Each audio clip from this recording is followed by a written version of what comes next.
So this is the main entrance to Yoyogi Park, and it's really one of the nicest, probably the nicest and biggest old park in the middle of Tokyo, and it's a real haven for people here from this enormous city.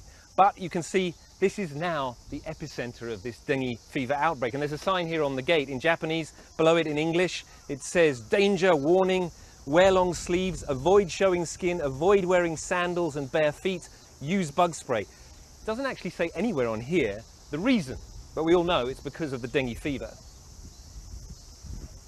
So this is probably where the dengue fever outbreak began. A few days ago, these ponds would have been filled with water. It's been a very wet summer here in Tokyo, lots of places for mosquitoes to breed. And so you can see they've completely drained the ponds. There's been a huge spraying operation going on here the last few days, and that's to eradicate the mosquitoes, because dengue fever is passed by mosquitoes from one human to another, and the only way to control it is to eradicate the mosquito population. I don't think people here are really scared of this outbreak. I mean, you can see there is already a lot of people back in the park here, but they are shocked because the last recorded case of dengue fever anywhere in Japan was 70 years ago, back at the end of the Second World War. This is a disease that people here thought was gone forever.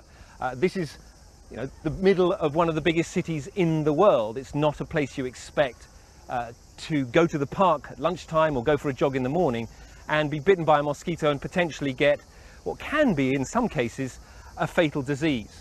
People usually think of dengue fever as being a disease of the tropics, of being from Southeast Asia or Africa, but dengue fever has been rapidly spreading out of those areas over the last 40 years, further north and further south from the equator, and it is reaching countries again, like Japan. And the reason for that, well, is twofold. The first is that people are just traveling more and carrying this disease with them, and the second is conditions for it to spread. Hot, wet summers are also becoming more and more common.